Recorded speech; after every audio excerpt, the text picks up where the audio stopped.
So you see, almost 80 degrees, still early. All right, I don't know if I showed this last time. Look how beautiful this is. But I just turned the downstairs unit off. It's cooling pretty well down here. Got my unit pumped down, as you see. This is the one I replaced the condenser fan motor on. It's satisfied now, it's working. But the upstairs is 80 degrees with a leaking evaporator coil.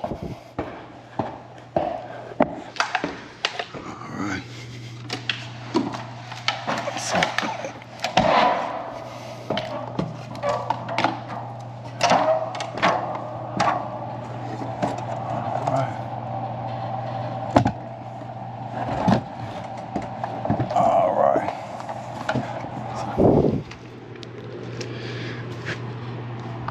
So, I'm gonna see the best way I can do this.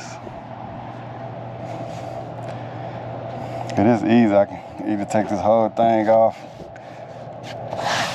but since I don't like to mess up the original casing, okay, as you can see, it's pretty good, unless it was already kind of looking bad. But let's see how hard it'll be. No, I think I'm gonna take the whole thing off.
Alright folks, so that's the old coil out the way. New coil. See if we can get it.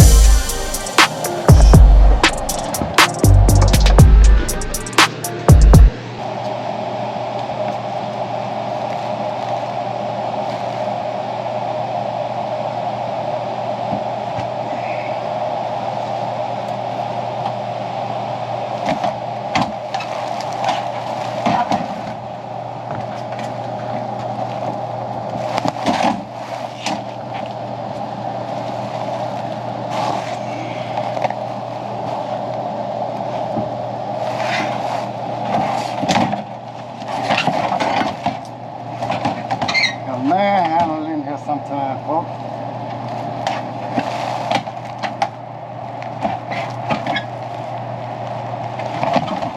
There we go.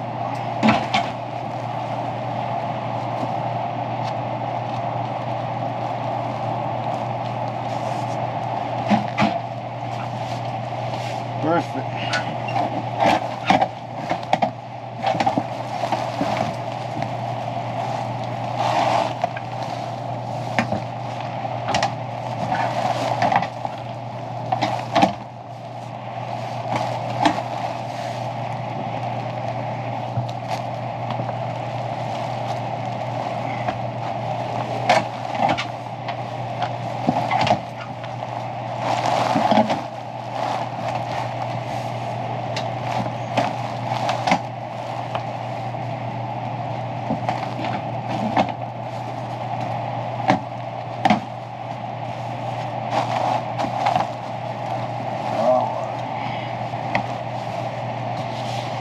Set that one right there.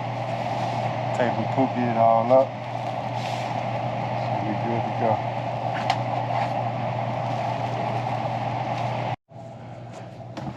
Alright, so I got nitrogen in the system. Doing a bubble leak search.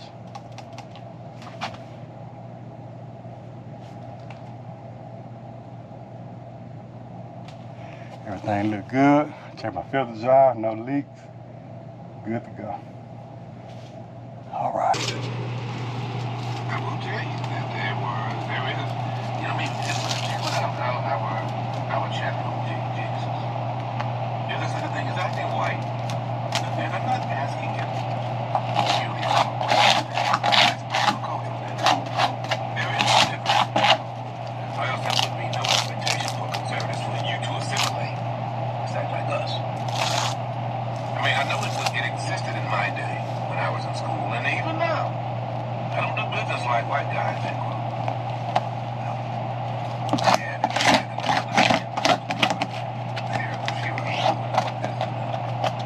But I'm curious about that, whether or not there is something to be said for it. What do you think? Well, I mean, you're a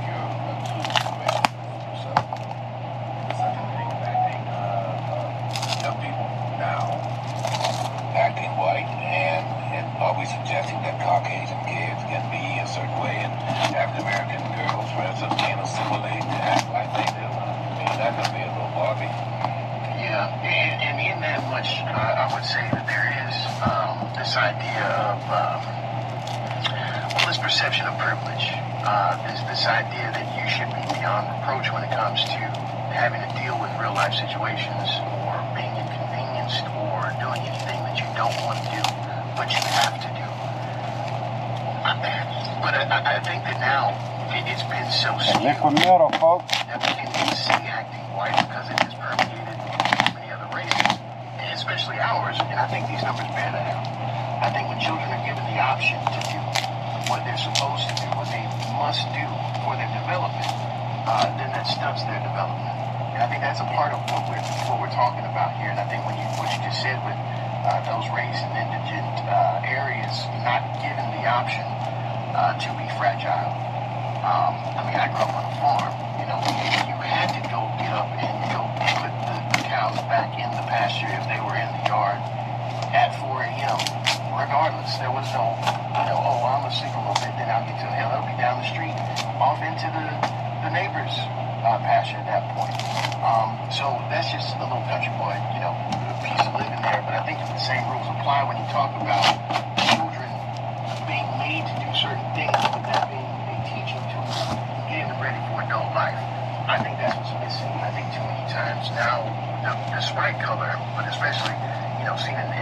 races, preferably the African American versus the Caucasian race, where this idea that, okay, well, you don't want to do that, that's okay, that's fine,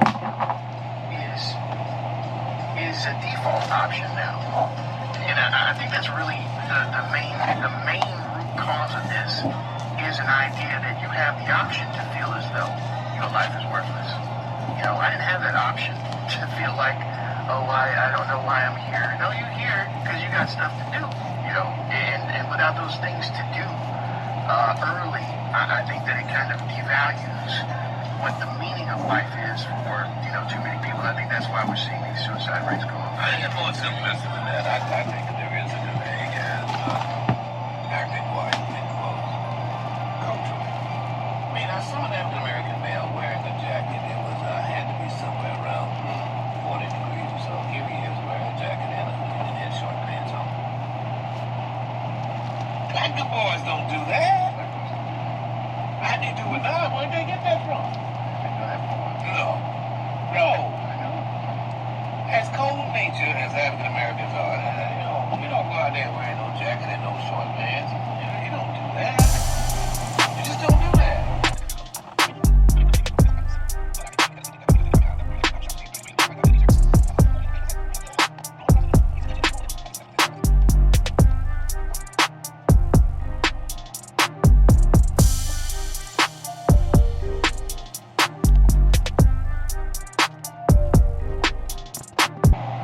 All right, folks, think I got this one pretty much ready to rock and roll here. Got it all pookied up. Put me a little piece of duct tape right here. That's the drain line installed. You can see it's going down here.